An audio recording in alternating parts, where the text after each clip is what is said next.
Very good morning everyone, welcome back to CVT Nimbus. आज हम लोग डिस्कस करने वाले हैं 24 अप्रैल के current affairs. So let's begin. Pink e rickshaw scheme to empower women. Kinshasa faced severe flooding, led 70 deaths due to poor urban planning. Nepal celebrated its first ever National Yak Day. ISRO successfully completed the second docking of its two satellites, ST-801 Chaser and ST-802 Target. National Panchayati Raj day 2025 और ये पूरा analysis आपको with static G के मिलेगा and at the end MCQs. Static portion क्यों important है? देखिए, current analysis से, है ना, करंट न्यूज से अगर सवाल ना बने, वैसे तो जो करंट में न्यूज में जो भी चीजें रहती हैं, इंपॉर्टेंट चीजें रहती हैं, वहां से सवाल बनने के बहुत ज्यादा चांसेस रहते हैं। एल्स दूसरी चीज क्या होती है, स्टैटिक पोर्शन से जरूर सवाल पूछा जाता है, क्योंकि स्टैटिक जीके का भी आपका टेस्ट होता है। और एट द एंड एमसीक्यूज इसलिए because your exam is MCQ based. तो जितना ज्यादा आप एमसीक्यू प्रैक्टिस करोगे उतना ही ज्यादा आपको एक एज मिलेगा, बूस्ट मिलेगा आपकी प्रिपरेशन। चलिए शुरू करते हैं। किसी भी सेशन के एंड में हम लोग क्या करते हैं, हम आपको एक होमवर्क क्वेश्चन देते हैं। होमवर्क क्वेश्चन किस लिए? ताकि आपको एक एनालिसिस मिले about how you learn things, है ना, कितना ज़्यादा अच्छे से आप प्रैक्टिस करी आपने, कितना ज़्यादा अच्छे से आपने सुना किसी भी सेशन को, और कितना ज़्यादा अच्छे से आपके दिमाग में कोई भी चीज़ कर। तो चलिए, लास्ट सेशन का अगर हम होमवर्क क्वेश्चन देखें तो what is the theme for word book and copyright day 2025? यहाँ पे आपसे पूछा गया है theme for word book and copyright day. ठीक है, किसी भी इंपॉर्टेंट डे का थीम जरूरी होता है and the day on which, है ना, डेट आपको पता होनी चाहिए and another thing is theme for that day for particular year. जैसे 2025 का थीम, मान लीजिए 2025 का थीम नहीं बाहर आया है, मतलब नहीं पब्लिश हो पाया है, तो आपको 24 का फिर ध्यान रखना है ना, लास्ट ईयर का। चलिए, so word book and copyright day हम लोग सेलिब्रेट करते हैं कब? 23rd of April। पहली चीज आप ध्यान रखोगे 23rd of April, ठीक है। डेट याद रखेंगे 23 अप्रैल, यानी पिछले कल हम लोगों ने ये दिन ऑब्जर्व किया है। थीम क्या है? The role of literature in achieving the sustainable development goals, SDGs। इससे पहले जब भी हम लोग इंपॉर्टेंट डेज डिस्कस करते हैं, देख ले, मंथली कंपाइलेशन भी रहती है एक, ये भी आप नोट डाउन कर लोगे। तो मंथली कंपाइलेशन में क्या रहता है? Important days, appointments, awards and honours. तो पूरा महीना आपने जो भी पढ़ा होगा एक वीडियो में हम लोग कंपाइल करते हैं। उसमें हम जस्ट जो भी बिल्कुल इंपॉर्टेंट चीजें होते हैं वही डिस्कस करते हैं। मान लीजिए इंपॉर्टेंट डे में हम लोग डिस्कस करेंगे क्या दिन है, कौन से दिन को मनाया जाता है, क्या उसका सिग्निफिकेंस है, और थीम फॉर पर्टिकुलर ईयर। तो इसका जो मंथली रिविजन रहता है उसकी वीडियोस भी आप लोग देखा करो, आप ही के लिए है। अगर आप डेली एनालिसिस जो है, करंट न्यूज के एनालिसिस आप फॉलो करते हो, उसके साथ साथ आपको क्या करना है, मंथली कंपाइलेशन जरूर देखनी है, आपका एक अच्छा रिविजन हो जाएगा। ठीक है जी, तो चलिए, ये है theme for 2025। I am repeating, the role of literature in achieving the sustainable development goals. आते हैं पहली न्यूज पे, that is pink e rickshaw scheme to empower women. Women से रिलेटेड कोई भी स्कीम रहती है जो गवर्नमेंट लेकर आती है, या फिर पुअर, है ना, पॉवर्टी को लेकर, या फिर अनएम्प्लॉयमेंट को कम करने के लिए, तो वो सारी ही स्कीम्स आपको एक बार पता होनी चाहिए कि क्यों वो लेके आई गई है and what is the name, है ना, जो भी टाइटल रहता है उस थीम का, प्लस किसने पब्लिश करी है या फिर कौन लेकर आया है, लॉन्च किसने करी। स्टेट गवर्नमेंट भी करती है पर्टिकुलरली, सेंटर गवर्नमेंट भी करती है, फिर सेंटर स्पॉन्सर्ड रहती है, सेंट्रल सेक्टर रहती है। तो कुछ ऐसे आपको पर्टिकुलरली पता होना चाहिए कि सेंट्रल सेक्टर है अगर सेंटर ने करी है, और सेंट्रल स्पॉन्सर्ड है, या फिर किसी स्टेट ने करी है तो स्टेट का नाम आपको पता होना चाहिए।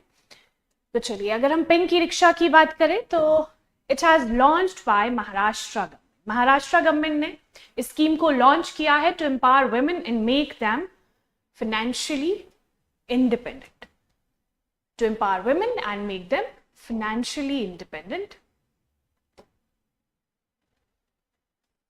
ध्यान रखेंगे। तो pink e rickshaw is related to which state? Maharashtra. पहली चीज आपने नोट डाउन कर ली। सारी चीजें नहीं नोट डाउन करनी है, जो मैं आपको पर्टिकुलरली बता रही हूं वही नोट डाउन करनी। Maharashtra and to make women, है ना, empower women and make them financially independent. Financially independent होने का मतलब है कि वो उनके फाइनेंसेस के लिए किसी और पे डिपेंडेंट ना हो, वो खुद पे एक इंडिपेंडेंट लाइफ जिए, फाइनेंशियल हेल्थ उनकी अच्छी हो।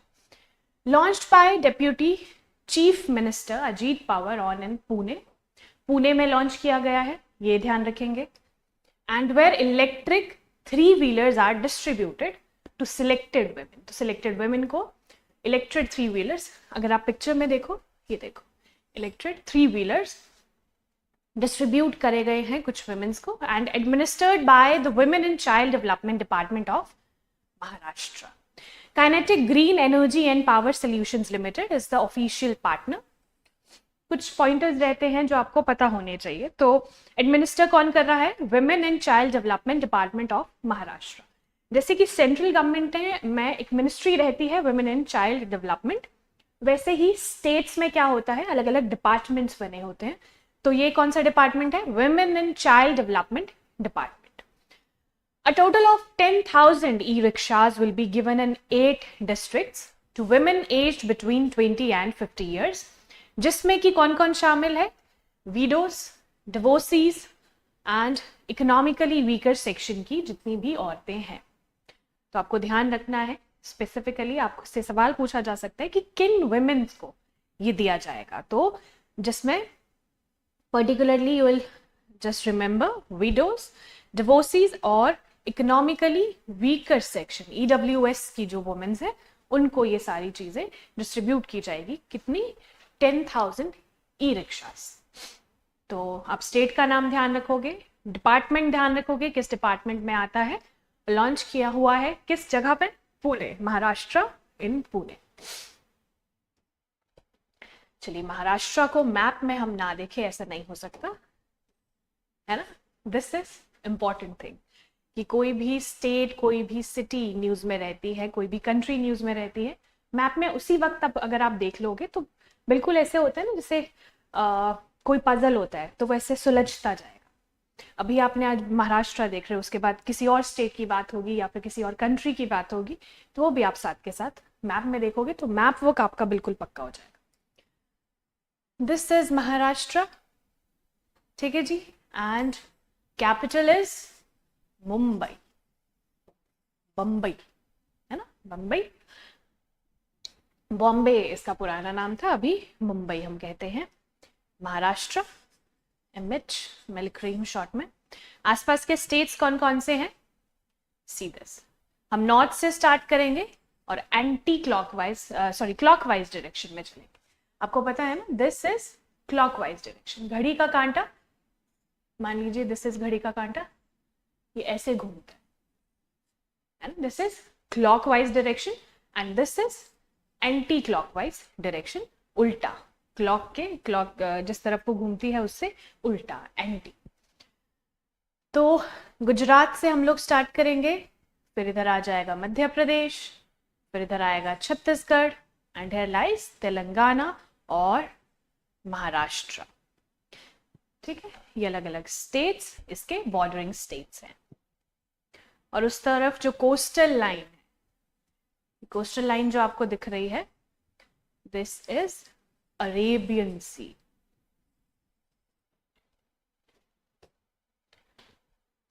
चले, Kinshasa faced severe flooding leads 70 death due to poor urban planning। तो यहाँ पे अर्बन प्लानिंग के बारे में बात हुई है। पुअर अर्बन प्लानिंग जो है, देखिए जो अर्बन सिटीज रहती है, रूरल और अर्बन, आपको डिफरेंस पता होगा। रूरल जो होता है इसके कुछ फीचर्स रहते हैं ना पर्टिकुलरली, जैसे कि रूरल एरिया कौन सा एरिया माना जाता है? जहां पे मैक्सिमम पॉपुलेशन और the most of the population is practicing agriculture, है ना। This is rural area and urban other than agriculture. Most of the people in urban areas will practice कोई भी प्रोफेशन जो कि एग्रीकल्चर से अलग है। सो एग्रीकल्चर में फिशरीज आ जाएगा, हॉर्टिकल्चर, ये सारी चीज़ें। तो इन सब के अलावा जो भी प्रैक्टिसेस होती है, जो भी वर्क कल्चर है, वो आता है अर्बन एरिया। तो रूरल और अर्बन, बेसिक चीज़ें आपको पूरी क्लियर करनी है कि अर्बन और रूरल में डिफरेंस क्या होता है। तो यहाँ पे बात हो रही है अर्बन पुअर प्लानिंग। तो अर्बन पुअर प्लानिंग का मतलब है अर्बन एरिया, आपने देखा होगा वहाँ पे मोस्टली जो एरिया है वो सीमेंट है ना, सीमेंटेड रहता है और पॉपुलेशन ज़्यादा होती है। रूरल एरिया में पॉपुलेशन कम होती है और हाउसेस जो होते हैं वो बाइफरकेट होते हैं ना, अलग अलग जगहों पे होते हैं। रोड्स, आपको कच्ची रोड्स दिखेगी। तो उसका उल्टा इन अर्बन एरियाज। तो अर्बन एरियाज में जो फैसिलिटीज होती है, प्लानिंग होती है, वो पुअर प्लानिंग की यहाँ पे बात हो रही है। अगर अर्बन एरिया में पुअर प्लानिंग हो किसी भी चीज़ की, तो वहाँ पे बहुत सारे जो आपको आप कह सकते हो जैसे कि कुछ भी नेचुरल फिनोमेना, जैसे कि ड्रॉट और सुनामीज आपको दिख सकती है ना, सुनामीज, पोल्यूशन, ये सारी चीज़ें आपको अर्बन एरियाज में फेस करनी होती है। तो Kinhasa, the capital of Democratic Republic of Congo की बात हुई है। तो DRC, Democratic Republic of Congo, हम लोग मैप में अच्छे से देखेंगे। उससे पहले आपको ध्यान रखना है इसका capital, that is Kinshasa, not Kinhasa, Kinshasa. Disaster was caused by both local rainfall and runoff from the Congo Central Province, which overwhelmed rivers like the Gili and Lukaya. तो यहाँ पे दो rivers की बात हुई है जो कि कॉन्गो में है ना, from the Congo central province से बहती है। ओवरवेल्म हो चुकी है, मतलब बहुत ही ज्यादा उसमें पानी आ चुका है। अगर आप इस पिक्चर को देखो, ये ऊपर से पिक्चर ली गई है, ये सारे लोग जो आपको दिख रहे हैं ये पानी में फंसे हैं। This brown portion is all water, है ना, आपको दिख रहा होगा क्योंकि गाड़ियां कैसे दब चुकी है इस एरिया में, लोग कैसे बोट की मदद से निकल रहे हैं। So this is urban flooding. Urban flooding कब होती है? जब वहां पे प्रॉपर प्लानिंग नहीं होती है, एक प्रॉपर प्लानिंग स्ट्रक्चर नहीं होता, इंफ्रास्ट्रक्चर जो है वैसे बना दिया जाता है कि वहां पे जो पानी के लिए रास्ता ही नहीं बचता है ना। ग्राउंड में ऑब्जर्व तो होगा, लेकिन वहां पे अगर कुछ ऊपर से आप सीमेंट पूरा का पूरा लगा दोगे तो देन कहाँ से पानी अंडरग्राउंड जाएगा। तो चलिए, damage 73 health care facilities and disrupted water and transport systems. तो ये पूरा 73 हेल्थ केयर फैसिलिटीज को डैमेज कर चुका है, which is a big loss. Health care जो फैसिलिटीज है उनको बनाने में बहुत ज़्यादा पैसा लगता है, उसका इंफ्रास्ट्रक्चर अगर आपको पूरा अच्छे से तैयार करना है तो it takes lot of money, है ना। तो इसके ये बहुत बड़ा लॉस आपको देखने को मिला है। This is the current news, जो भी न्यूज़ में था। तो यहाँ से आप पहली चीज़ ध्यान रखोगे, Democratic Republic of Congo with capital Kinshasa. और ये न्यूज़ में क्यों है?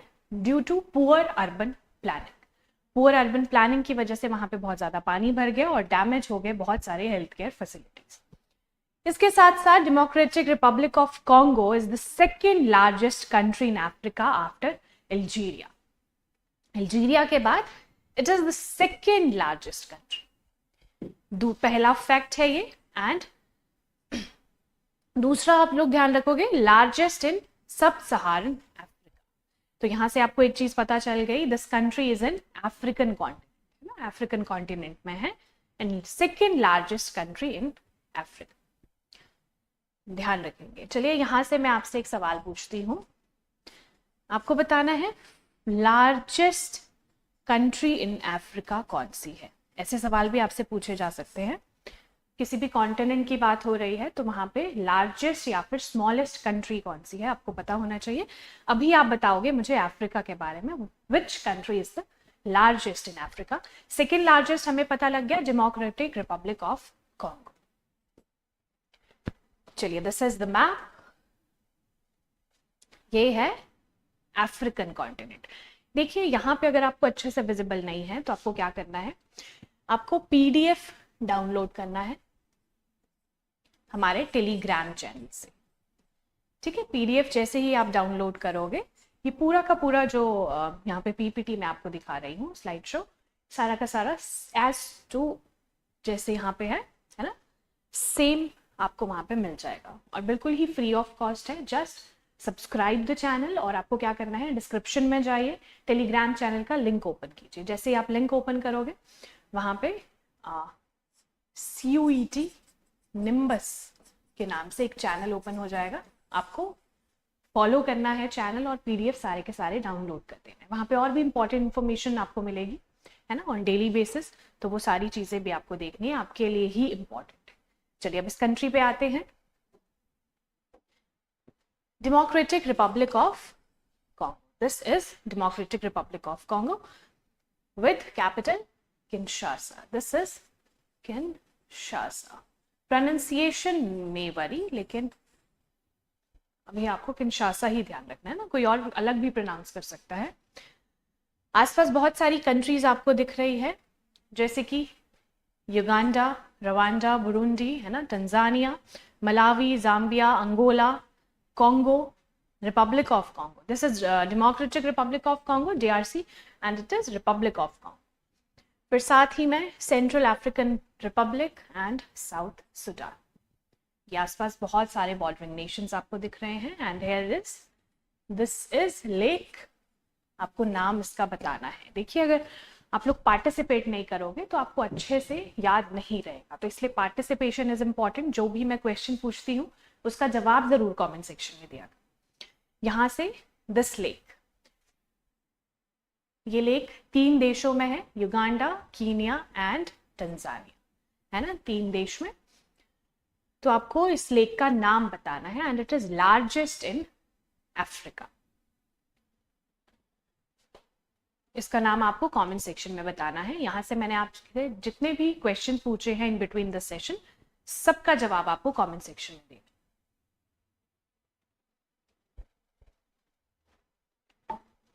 चलिए, so Nepal celebrated its first ever national yak day. National yak day किसने सेलिब्रेट किया है? Nepal. So Nepal celebrated its first ever National Yak Day to recognize the cultural, ecological and economic importance of yaks in the Himalayan region. आपको पता होगा Nepal is a country in Himalayan region. ऐसे आपको एक country देखने को मिलेगी and here is India, है ना, इसके आसपास इंडिया देखने को मिलेगा। This is Nepal. मैं अच्छे से मैप में भी दिखा दूंगी, बट अभी आप ऐसे ही ध्यान रखिए। And these are the Himalayan ranges. यहाँ से हिमालयन रेंजेस गुजरती है, so it is Himalayan country, है ना, Himalayan country. And International Centre for Integrated Mountain Development called for the yak to be included in the sustainable development agenda, specially in the Hindu Kush Himalayan region. तो यहाँ से आपको ध्यान रखना है, International Centre for Integrated Mountain Development, है ना, called for the yak to be included in the sustainable development agenda, specially in the Hindu Kush Himalaya reason. Plus इसी की बात हो रही है, इस सेंटर की बात हो रही है, that is ICIMOD highlighted the vital role of indigenous communities like the Sherpa, Tamang, Thakali, Rai and Limbu in the preserving yak herding traditions. ये आपको याक देखने को मिलेगा और हिमालयन रीजन्स में ही आपको ये देखने को मिलेंगे। और वहाँ पे कुछ इंडिजिनियस कम्युनिटीज है उस रीजन में, शेरपा, तमांग, थकाली, राय एंड लिम्बू, ध्यान रखेंगे।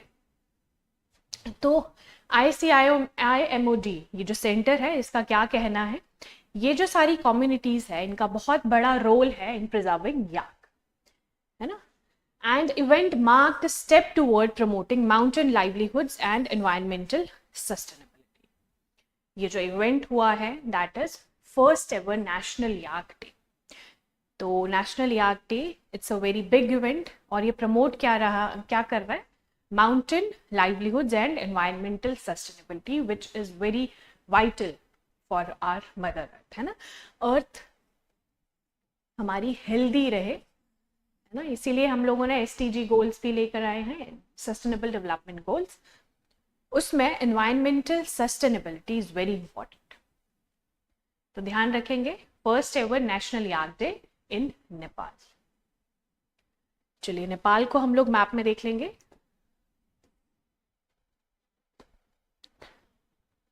दिस इज नेपाल, ठीक है, ये है Nepal with capital Kathmandu.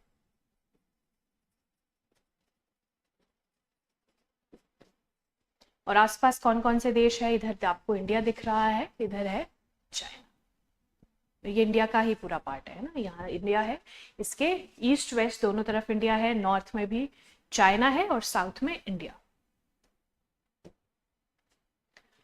ISRO successfully completed the second docking of its two satellites STX-01 and STX-02, जिसे हमने चेजर और टारगेट का नाम दिया है। सो यहाँ से आप लोगों को ध्यान रखना है, second docking of its two satellites. कौन कौन सी सैटेलाइट्स की बात हो रही है? STX-01 चेजर और STX-02 target. Under the space docking experiment SpaDeX mission, SpaDeX mission हम लोग पहले भी डिस्कस कर चुके हैं, पूरा बहुत ही कंप्लीटली अच्छे से डिस्कस किया है। तो यहाँ पे क्या बात हो रही है? Second docking of two satellites की कंप्लीट हो चुका है। एंड स्पेडेक्स क्या है? Is the technology demonstration mission by ISRO। तो यहाँ से स्पेडेक्स का आपका सवाल पूछा जा सकता है कि स्पेडेक्स जो है it is a technology demonstration mission by which organisation? So ISRO will be correct answer. आप लोगों को ध्यान रखना है, कोई भी सवाल रहता है इंटर रिलेट करके चला करो कि स्पेडेक्स है, ओके ठीक है, it is related to ISRO। छोटे छोटे पॉइंटर्स जैसे कि मान लीजिए दिस इज स्पेडेक्स, आपको क्या करना है? सिंपली एरो लगा के ISRO। इससे क्या होगा? These are the short notes. जब आप दोबारा इसे रिवाइज करोगे, पूरा पढ़ना इज नॉट इजी टास्क है ना, इजी नहीं है और इतना आप कर भी नहीं पाओगे। अगर कोई कर सकता है दैट इज वेरी नाइस, लेकिन ये सबसे ज़्यादा इजी तरीका रहता है कि आप छोटे छोटे पॉइंटर्स में लिख लो ताकि रिवाइज करने के लिए इजी हो जाए। जैसे कि स्पेडेक्स एरो ISRO, तो आपको पता चल रहा है स्पेडेक्स जो है it's a mission of ISRO। And primary objective was to develop and demonstrate the capability of spacecraft rendezvous, docking and undocking। तो यहाँ पे एक ऑब्जेक्टिव बताया है स्पेडेक्स का, बट सिंपली आपको क्या ध्यान रखना है कि एक सैटेलाइट है ना, small satellites in the low earth orbit. Low earth orbit में स्मॉल सैटेलाइट्स को डॉक करना और अनडॉक करना, ये इसका मेजर मिशन था। Secondary objective include testing electric power transfer between docked spacecraft, developing spacecraft control systems and testing payload operations after undocking for deep space missions। तो ये जो है these are the primary and secondary objective of SpaceX। बहुत ज़्यादा deeply आपको किसी भी news में नहीं जाना है, what you have to remember the pointers of that, है ना। सिंपली यहाँ से आपको ध्यान रखना है SpaceX जो है ISRO का एक मिशन है और डॉक और अनडॉक करना स्मॉल सैटेलाइट्स को in low earth orbit. This is the major aim of this mission. तो सिंपली इतनी चीजें ध्यान रखनी है। चलिए ISRO के बारे में हम लोग इंपॉर्टेंट पॉइंटर्स देख लेंगे।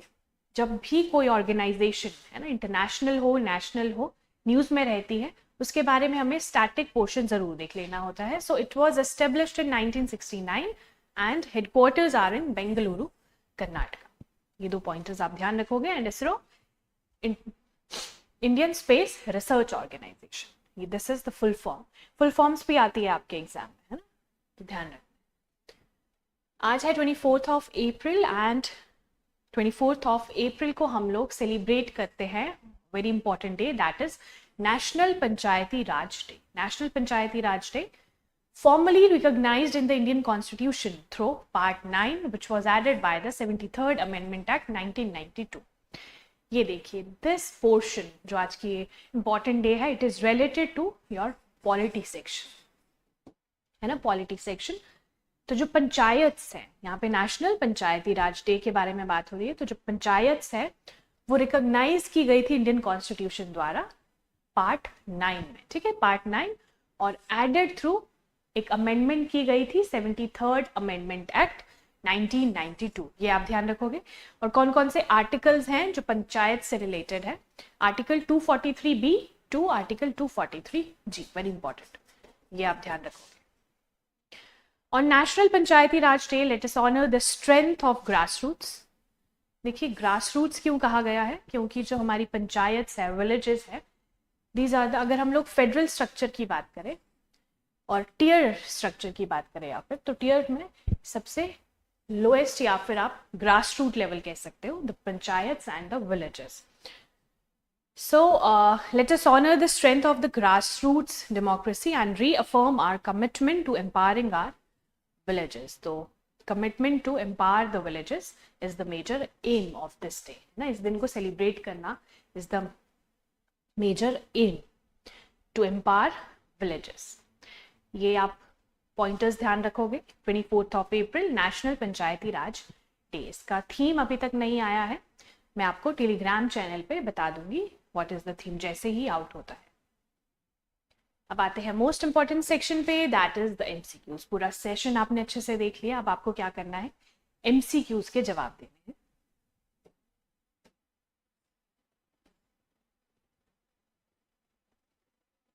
Which state government has launched the Pink E-Rickshaw scheme to empower women in April 2025?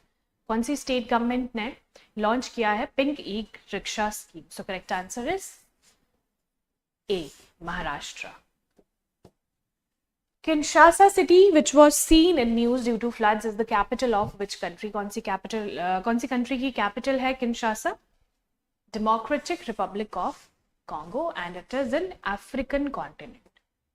Nepal celebrated its first ever national yak day on which day? कौन से दिन? 20th of April, 20 अप्रैल को। अभी हर साल सेलिब्रेट किया करेगा नेपाल, है ना। ये तो पहला ही था, first ever national yak day, तो 20 अप्रैल 2025। SpaceX space docking experiment is a technology demonstration mission developed by which organization? ऐसे सवाल आपको बन सकता है, तो आपको ऑर्गेनाइजेशन पता होनी चाहिए। So correct answer is ISRO, Indian space research organisation, C is correct answer. So अब आता है आपका homework question, where is the headquarters of ISRO? आपको बताना है इसरो के हेडक्वार्टर्स। मैंने आपको बताया उसका स्टैटिक पोर्शन, 2 ही पॉइंट्स बताए थे, उसमें से एक तो याद ही होगा आपको, है ना। तो चलिए, ये है आपकी ऑफर प्राइस पे टेस्ट सीरीज आपके अपकमिंग एग्जाम के लिए। बहुत ही जल्द आपका एग्जाम आने वाला है, तो एंड डेज जो बचते हैं उसमें जितने ज़्यादा आप टेस्ट सॉल्व करोगे उतना ही ज़्यादा आपके लिए बेनिफिट होगा। बिल्कुल ही मिनिमल से प्राइस पे आपके लिए ये है, दैट इज 299, है ना, 299 ओनली। इसको अवेल करने के लिए आपको करना क्या है, डाउनलोड निम्बस करियर्स ऐप। आप प्ले स्टोर पे जाइए और निम्बस करियर्स ऐप को आपको दिखेगा, इस ऐप को डाउनलोड कीजिए, वहाँ पे आपको टेस्ट सीरीज मिल जाएगी CUET UG 2025 के अंडर, और इसमें टोटल 10 टेस्ट है। या फिर आप कॉल कर सकते हो एट दिस नंबर, है ना, यहाँ पे जो आपको नंबर दिख रहा है स्क्रीन पे, इस नंबर पे आप कॉल कर सकते हो to avail this test series. बहुत ही बेहतरीन टेस्ट सीरीज है, पूरा अच्छे से PYQ को एनालाइज करके आपके लिए टेस्ट सीरीज लाई गई है, तो इसका ज़रूर फ़ायदा उठाइए। जस्ट 299, है ना, इट्स जस्ट 299। और लक्ष्य बैच की सारी क्लासेस आई होप आप फॉलो कर रहे होंगे, क्योंकि वो आप ही के लिए है और बिल्कुल ही फ्री ऑफ कॉस्ट है। इसमें आपको कोई भी कुछ भी पे नहीं करना है, just subscribe to the channel और टेलीग्राम चैनल को फॉलो करें, उसमें सारे के सारे अपडेट्स आ जाते हैं, है ना, और सारी की सारी क्लासेस है विद इम्पॉर्टेंट टॉपिक्स और MCQs। तो ये था आज का हमारा सेशन। मैंने आपको पहले भी बताया है इन बिटवीन द सेशन कि इसके PDF नोट्स आपको हमारे टेलीग्राम चैनल पे मिल जाएंगे। प्लस आपको करना क्या है, जस्ट फॉलो द चैनल, है ना, टेलीग्राम चैनल को फॉलो कीजिए और अपडेट आपको मिलते रहेंगे। बेल आइकन पे क्लिक कीजिए and subscribe the channel. Thank you so much, all the very best.